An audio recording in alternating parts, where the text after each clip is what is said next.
Hello everyone, Mick MMA here again. Today we are going over UFC 311. Don't mind this. We're going to start at the bottom of the card because unfortunately during my last recording session, my camera decided to glitch out and ended up not doing its thing. So we're here for a second take. Should be better take two anyways. But anyways, let's get into it. We have Tiger Ulanbekov versus Clayton Carpenter. I have Tiger Ulanbekov. If we look at his stats here, we can see that he has slight height advantage, bigger reach advantage, leg reach. He just kind of has a better build overall than Clayton Carpenter, especially at flyweight. He's going to be really lengthy and be able to use his range and, just overall for grappling wise too. He's going to be more effective on being able to get those submission chokeholds in due to the smaller limbs being able to, or not smaller, but the lengthier, skinnier limbs being able to get into those, tight reach areas and muscles and stuff. He hasn't fought, I believe, since 2023 against Cody Durden. Not the best fight to be coming off a win from, but um, he hasn't fought in a minute. I'm sure he's very healthy for the fight, looking to get a win, keep his ranking. I just don't think Clayton Carpenter is going to be able to deal with the length and the long distance problems of Tiger. I really want to know how to say this. I'll probably end up finding it later and I'll make a little correction or something, but for now he's Tiger Ulanbekov. Anyways, I have him. I think we're gonna go with a round 2, round 3 submission here. Just throwing that out there. I think it's something that's a possibility here. But anyways, let's go to Ricky Turquoise versus Bernardo Sopaj. I have Sopaj from Albania winning this fight against Ricky Turquoise. Ricky Turquoise is just, I don't think he's UFC material, if I'm going to be completely honest. I don't see any, noticeable big, parts of his game that are very defining.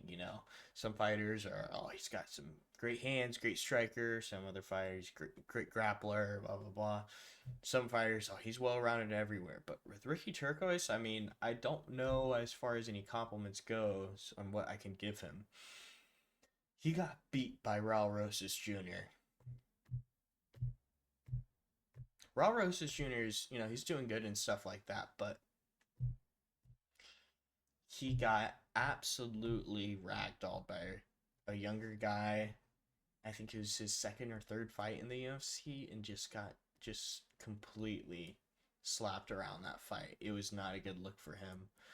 He didn't touch gloves or whatever with Raul Rosas Jr.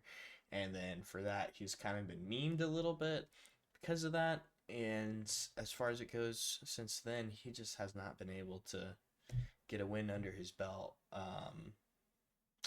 He's just very finishable. And I think Bernardo Sopaj is going to get a finish on him.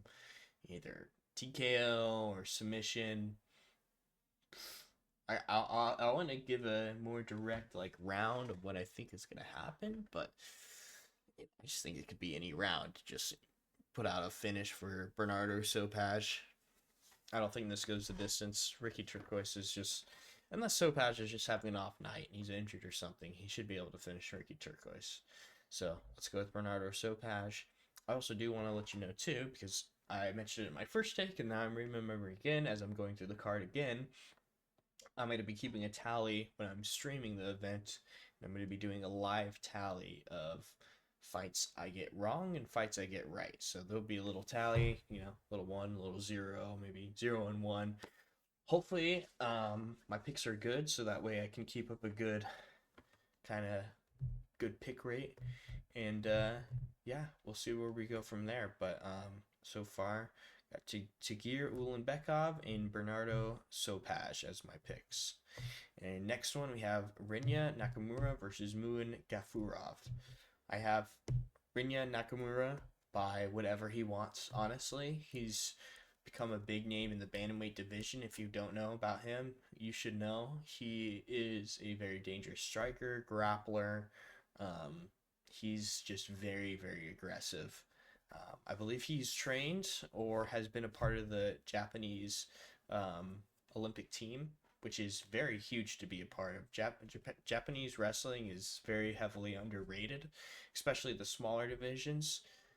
So Rinya Nakamura should definitely win this fight by TKO submission. I can see him getting it done. This seems like a layup fight for him, and it's definitely a layup fight win that he should win with either TKO or submission. Sorry, it's been a long day. My words are a little bit bleh. Anyways, our next one, Carol Rosa versus Alan Perez. I'm gonna make a as these videos continue on, I'm gonna get better at pronouncing these fighters' names, but excuse me for now. I'm gonna try to pronounce these names as best as I can. Um, I have Alan Perez as the underdog here, winning. I feel like Carol Rosa has been kind of stagnant in the division. She's kind of just hovered around, honestly, and hasn't really gone anywhere. Um, I feel like Alan Perez is a little bit on the rise, I'd like to say.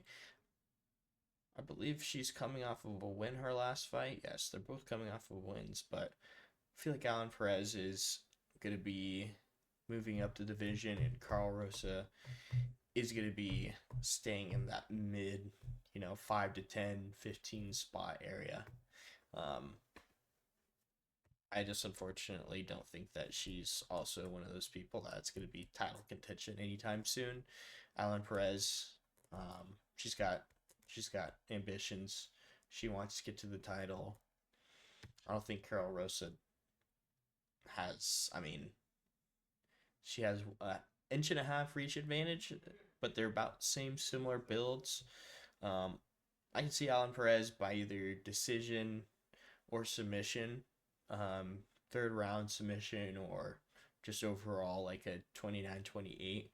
It'll probably be maybe an uneventful fight for the most part until there is a submission at play, which I think Alan Perez is most likely going to get over Carol Rosa.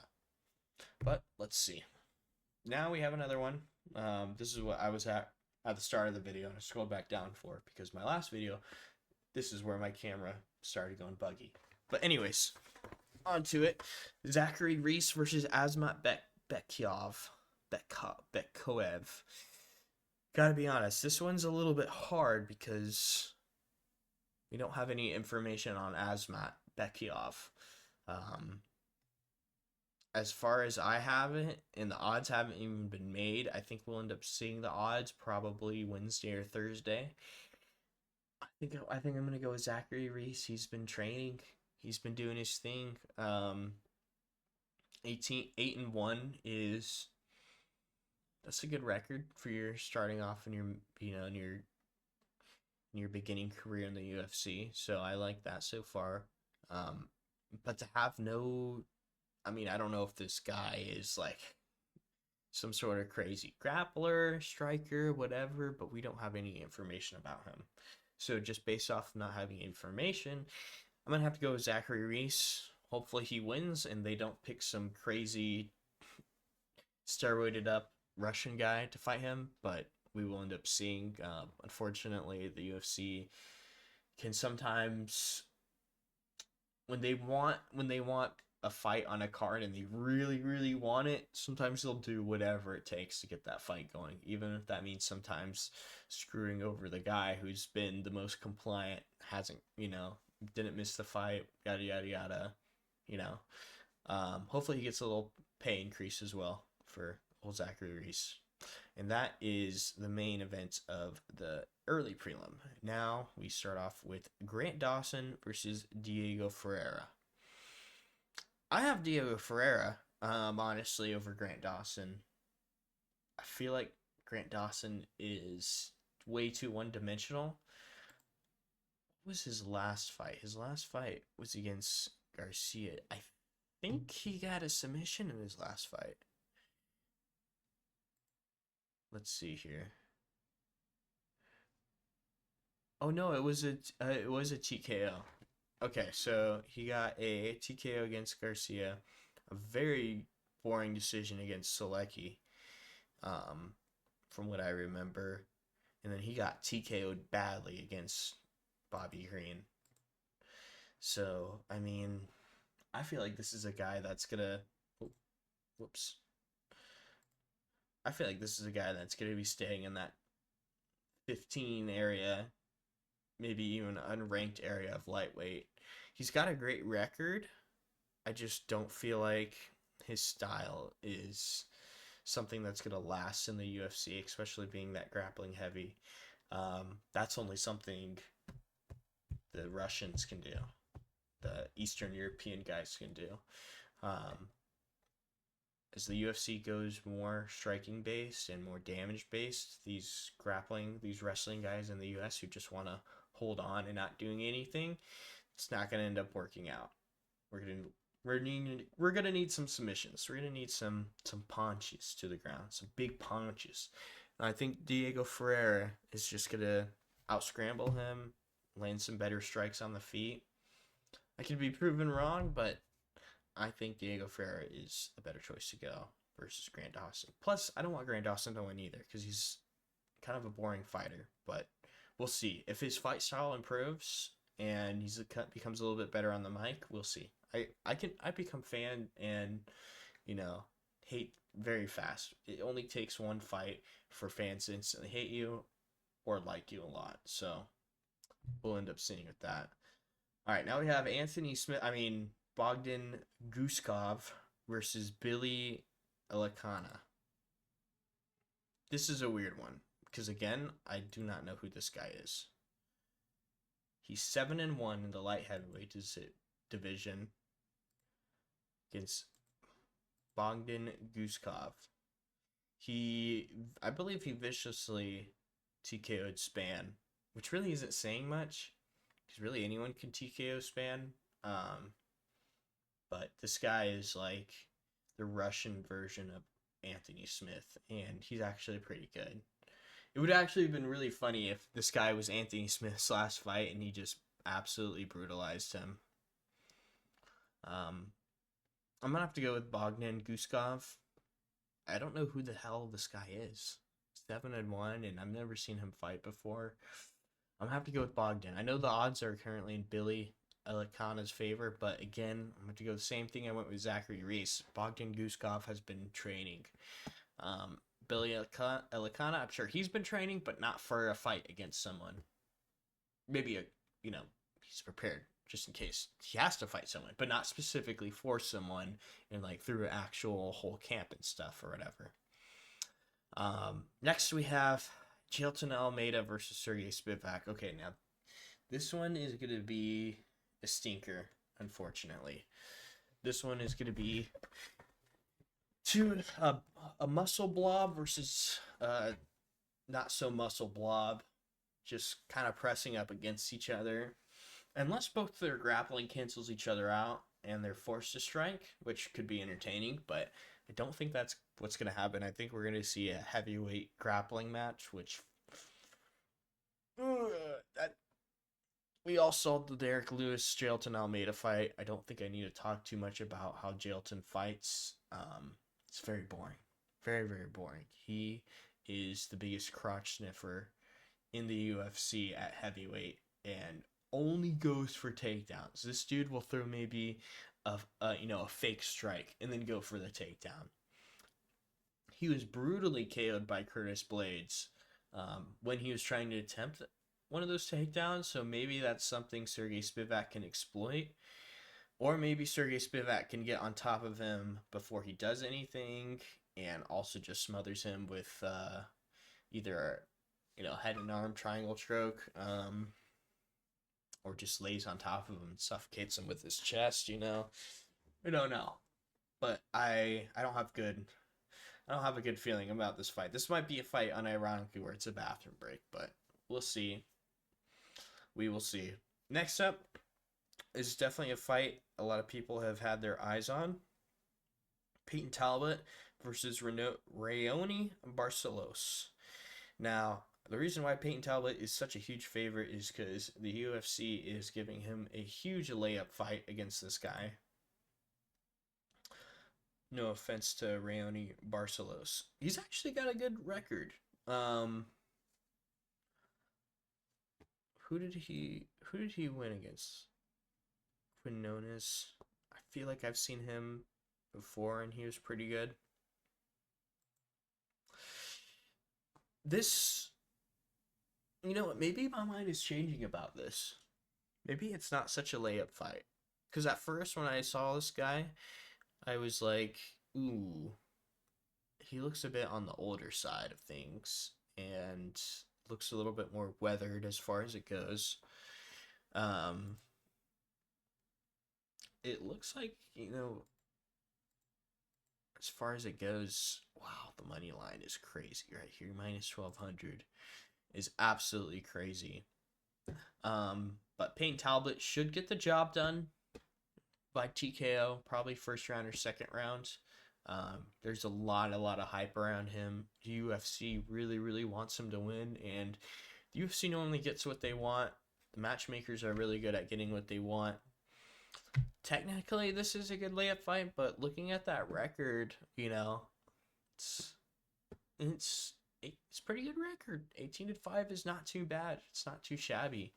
We'll see if his experience comes into play here against Peyton Talbot, but I feel like Peyton Talbot's going to do his thing. I feel like he's going to show off a striking masterclass, and I think the odds makers feel that same way too. So we will end up seeing Saturday night, but I got Peyton Talbot by TKO round 2. I didn't even give my pick for Jailton Almeida to Sergey Spivak. I really don't. This is one where I'm like, either one of these guys, I don't care who wins. But I think Jailton Almeida will probably do his thing, get on him. He's the stronger buffer,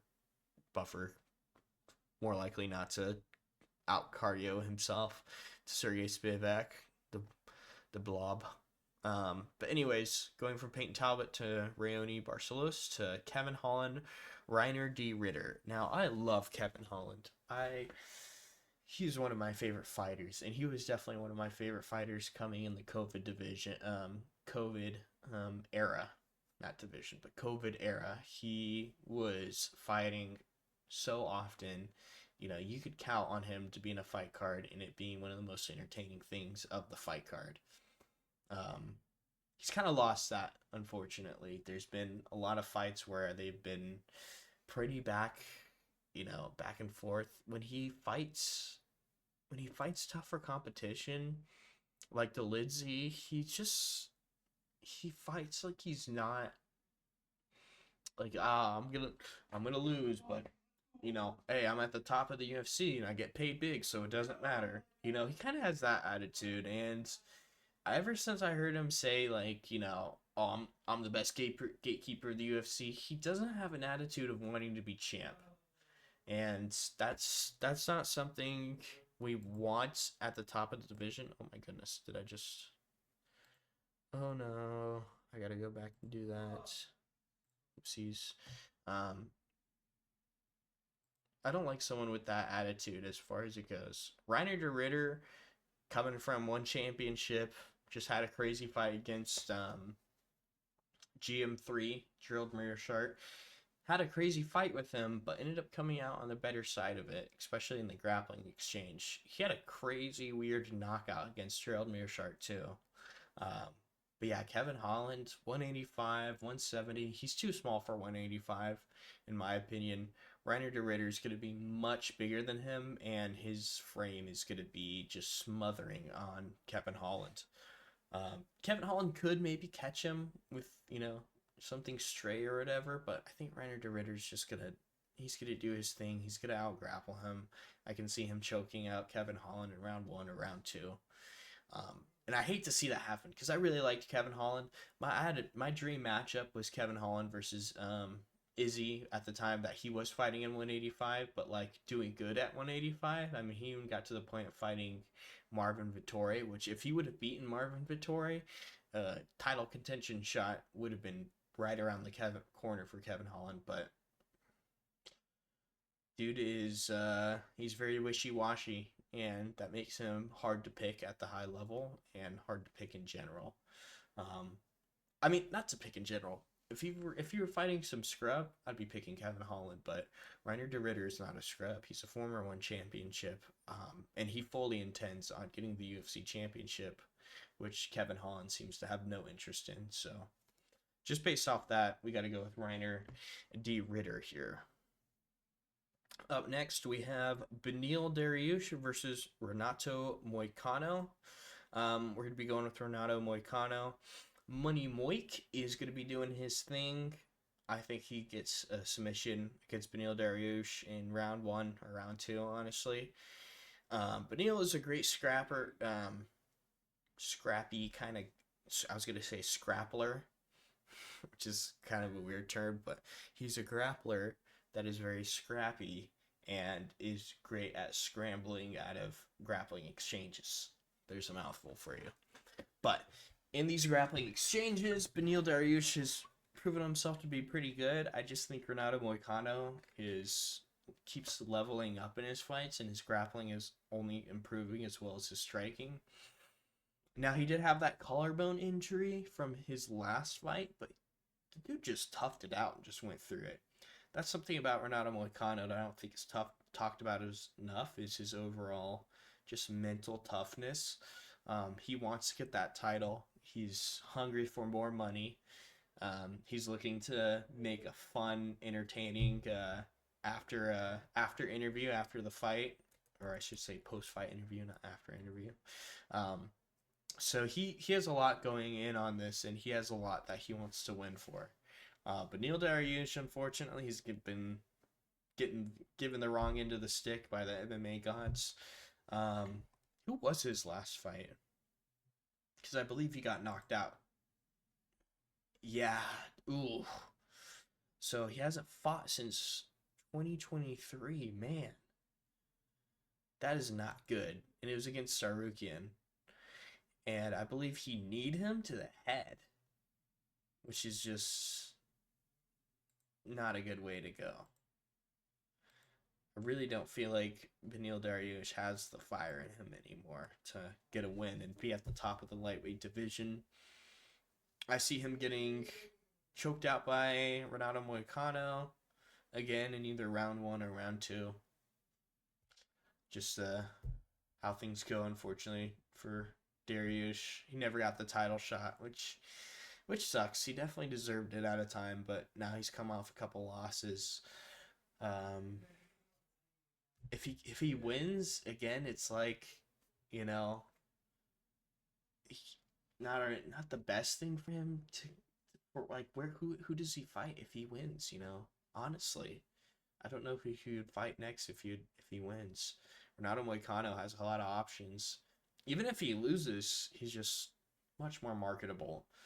Does a lot more for the fans. But yeah. Anyways, Renato Moicano, round 1, round 2, submission. Maybe even TKO if he gets on top of him from the back and he's not able to get a submission on him. And he just grounds and pounds him.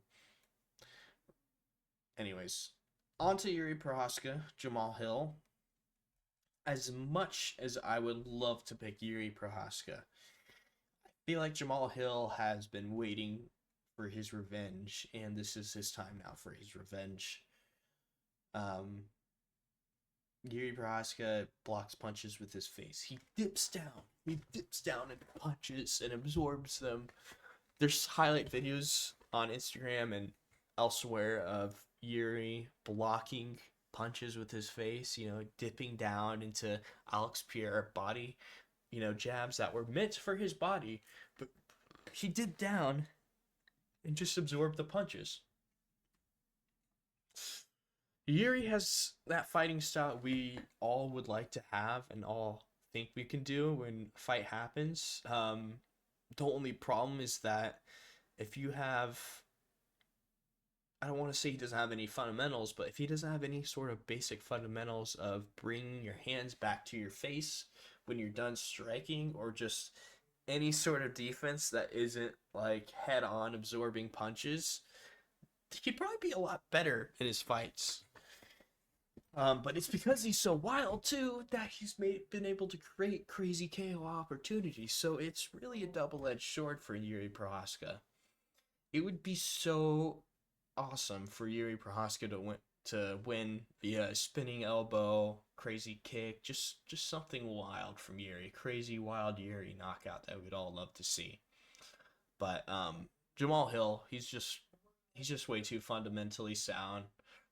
He's not gonna make a mistake like he made against Prayer ever again. I think he's been memed on and shit on way too much to ever have that go out of his subconscious when he's fighting. Like, if he gets kicked in the nuts, eye poked, or whatever, he's gonna be like, "Oh, I'm fine." He's gonna have his hands up the whole time. He's gonna be ready for any sort of like, slight little thing that happens in the octagon. I feel like he's gonna be very, very focused. Little to no bullshit. He's gonna go out there and he's looking to kill Yuri in the first or second round. I'll be surprised, honestly, if this reaches the second round or the third round. To be honest, because Yuri is just such a wild fighter that he brings the fight to you, and I think Jamal Hill he's gonna land a good counter shot against Yuri, unless Yuri is able to roll with it in a weird way and end the exchange with a shot of his own that's able to KO Jamal Hill. I just feel like Jamal Hill is gonna land a counter shot and TKO Yuri probably. So yeah, we'll go with Jamal Hill round one, round two TKO. Unfortunate. I hate to pick. I like Jamal Hill too. That's the thing that sucks is I really like Jamal Hill. Um, I didn't like that he got KO'd like that against Pereira. I mean, him getting KO'd is one thing, but the way he got KO'd is not what I would have wanted. I like Alex Pereira a lot too, which sucks. These top three guys, I really like them. I feel like they're both fan friendly entertainment and do a lot for the UFC, and they want finishes. So I really appreciate all of them. So it kind of sucks that I got to see them beat each other and make them lose each other's brain cells, especially Yuri. Yuri, everyone loves Yuri, so tough to see him get KO'd. But I think that's what's gonna happen, unfortunately. Next, we have Marab versus Umar. This one is a tough one. I feel like a lot of people are picking Umar, but you know what? I gotta go with Marab. I feel like Marab is gonna do his thing, which is to grind you against the cage. I feel like he's gonna double leg Umar, put him right against the cage, and just hold him there. And that, for some reason, is a winning position. I mean, technically it's a winning position because you're about to take someone down.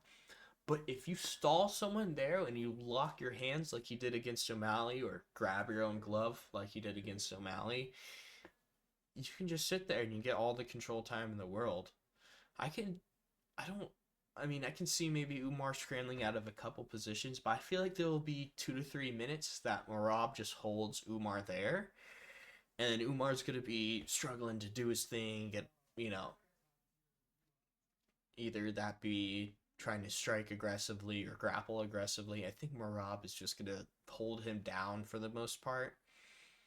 Now, Marab doesn't have really any finish potential, at least in the past couple of years that we've seen. So on that note, a lot of people are going with Umar because he's been knocking people. He's knocked a couple people. He's knocked a couple people out, and he's also submitted a couple people. So that's why the odds are in Umar's favor, but I just feel like Marab is going to end up doing his thing. Very, very boring fight. This is probably going to be a very, very grappling, heavy, hugging, holding on to dear life, grabbing on your own gloves type of grappling, um, which is unfortunate. I want to like Marab. I'm sure he's a great guy. He's got the right idea with the little skits and stuff, but his fighting style is absolutely atrocious. There is nothing fun about his fighting style in any way. Even him picking up people, doing the little taunts and stuff like that. To me, I personally don't find it entertaining. I find it annoying that you'd be doing that versus trying to, destroy your opponent every second. Um, so, anyways, I'm gonna end up going with Marab. Decision, of course. I think he's gonna be probably a close decision. It could end up being a split decision, honestly, and it'll end up going to Marab. Um, but we'll see.